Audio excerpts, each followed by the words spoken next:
Supreme কোর্টের প্রধান বিচারপতি এবার বি আর গভাই শপথ বাক্য পাঠ করেন। রাষ্ট্রপতি দ্রৌপদী মুর্মু শপথ গ্রহণের পর মায়ের পা ছুঁয়ে শ্রদ্ধা জানিয়েছেন। দেশের 52তম প্রধান বিচারপতি বি আর গভাই ছিলেন নরেন্দ্র মোদী, ওম বিড়লা, রাজনাথ সিং, অমিত শাহ অনুষ্ঠানে উপস্থিত ছিলেন। প্রাক্তন প্রধান বিচারপতিও ছিলেন সুপ্রিম কোর্ট এবং হাইকোর্টের বিচারপতিরা।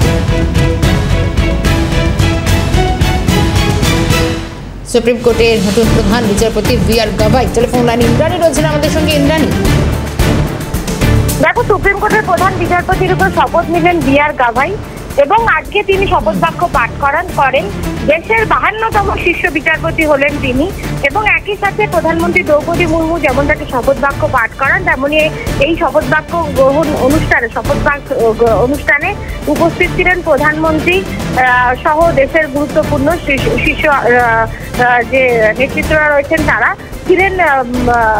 ওম বিড়লা, দেশের উপরাষ্ট্রপতি জগদীপ ধনকর সহ একাধিক বিশিষ্ট ব্যক্তি এবং বি আর গভাই আজকে এই শপথ বাক্য পাঠ করেন এবং পাঠ করার পর তিনি নিচে নেমে নিজের মায়ের পা ছুঁয়ে প্রণাম করেন।